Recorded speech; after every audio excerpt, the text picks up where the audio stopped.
اب ہم دیکھتے ہیں ہمارے پیارے نبی جناب محمد الرسول اللہ صلی اللہ علیہ وسلم نے کس طریقے سے اپنی فکر کی ہے، دوسروں کی فکر کی ہے، کیسے صحابہ کرام کی تربیت کی۔ آپ صلی اللہ علیہ وسلم نے جو بھی کام کرنے کے لیے کہا پہلے خود اس پر عمل کر کے دکھایا۔ آپ نے امت کو، صحابہ کرام کو جو کام کرنے کے لیے کہا پہلے خود اس پر عمل کیا۔ جیسے مثال کے طور پر آپ صلی اللہ علیہ وسلم نے ارشاد فرمایا کہ لوگوں، اللہ رب العزت نے تمہارے اوپر 5 وقت کی نماز فرض کی ہے، تمہیں 5 وقت کی نماز کا اہتمام کرنا ہے، تمہیں نماز جیسے فریضے سے غافل نہیں ہونا ہے۔ تو اللہ کے نبی نے ہمیں 5 نمازوں کا حکم دیا اور آپ خود نے کیا ہے 8 نمازیں ادا کریں۔ ہمیں کتنی نمازیں پڑھنے کے لیے کہا؟ 5، اور باقی کے اندر اختیار دیا، لیکن آپ صلی اللہ علیہ وسلم برابر پابندی کے ساتھ، اہتمام کے ساتھ 8 نمازیں ادا کیا کرتے تھے۔ 5 تو یہ فرض نمازیں ہو گئی، اور تہجد کی نماز بلا ناغہ روزانہ پڑھا کرتے تھے۔ اشراق کی نماز، چاشت کی نماز آپ صلی اللہ علیہ وسلم روزانہ پڑھا کرتے تھے۔ تو خود 8 نمازیں پڑھ رہے ہیں، امت کو 5 نمازیں پڑھنے کے لیے فرمایا۔ تو پہلے خود عمل کر کے دکھایا ہے، پھر عمل کرنے کے لیے کہا ہے۔ اسی طریقے سے آپ صلی اللہ علیہ وسلم نے ارشاد فرمایا کہ لوگوں، اللہ تعالیٰ نے تمہارے اوپر 1 مہینے رمضان المبارک کے روزے فرض فرمائے ہیں، تمہیں 1 مہینے کے روزے رکھنے ہیں۔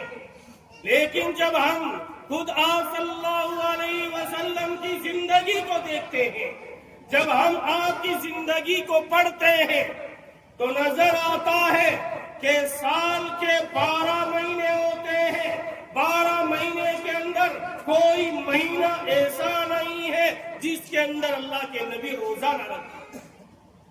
ہمیں تو 1 مہینے کا روزہ رکھنے کا حکم فرمایا، اور آپ ہر مہینے روزہ رکھنے کا اہتمام فرما رہے ہیں۔ حدیث شریف میں آتا ہے آپ صلی اللہ علیہ وسلم ہر مہینے کی 13، 14، 15 تاریخ کو روزہ رکھنے کا اہتمام کرتے ہیں۔ ہر مہینے 13، 14 اور 15 تاریخ کے اندر روزہ رکھنے کا اہتمام فرماتے تھے۔ اسی طریقے سے ہر ہفتے جمعرات اور پیر کے دن آپ صلی اللہ علیہ وسلم روزہ رکھنے کا اہتمام کرتے ہیں۔ دیکھیے، ہمیں روزہ رکھنے کا حکم دیا 1 مہینے کے لیے، اور آپ صلی اللہ علیہ وسلم سال کے 12 مہینے کے اندر روزے رکھ رہے ہیں، ہر مہینے میں، ہر ہفتے کے اندر روزہ رکھ رہے ہیں۔ تو پہلے خود عمل کر کے دکھایا ہے، پھر عمل کرنے کے لیے کہا۔ اسی طریقے سے آپ صلی اللہ علیہ وسلم نے ارشاد فرمایا کہ لوگوں، اللہ نے اگر تمہیں مال دیا ہے، مال و دولت دیا ہے، شہرت دی ہے، تو اس کے اندر سے 2.5% اللہ کی راہ میں خرچ کرو۔ اگر اللہ تعالیٰ نے مال و دولت کی فراوانی دی ہے، وسعت دی ہے، گنجائش دی ہے، تو اس میں سے 2.5% اللہ کی راہ میں خرچ کرو۔ اور آپ صلی اللہ علیہ وسلم کا حال کیا تھا؟ آپ کتنا خرچ کیا کرتے تھے اللہ کی راہ کے اندر؟ صحابہ کرام بیان فرماتے ہیں کہ ایک مرتبہ نماز کے لیے اقامت کہی گئی، آپ صلی اللہ علیہ وسلم مصلی کے اوپر موجود ہیں، تکبیر مکمل ہو جاتی ہے، آپ صلی اللہ علیہ وسلم نماز شروع کرنے سے پہلے حجرہ مبارک کے اندر تشریف لے جاتے ہیں، تھوڑی دیر کے اندر باہر تشریف لاتے ہیں، پھر نماز ادا کرتے ہیں۔ صحابہ کرام نے پوچھا، اے اللہ کے رسول، آج ہم نے ایسا عمل دیکھا ہے جو پہلے آپ نے کبھی نہیں کیا، کہ تکبیر دینے کے بعد میں آج آپ حجرے کے اندر کمرے میں تشریف لے گئے، آج سے پہلے کبھی ایسا نہیں ہوا۔ تو اللہ کے نبی نے فرمایا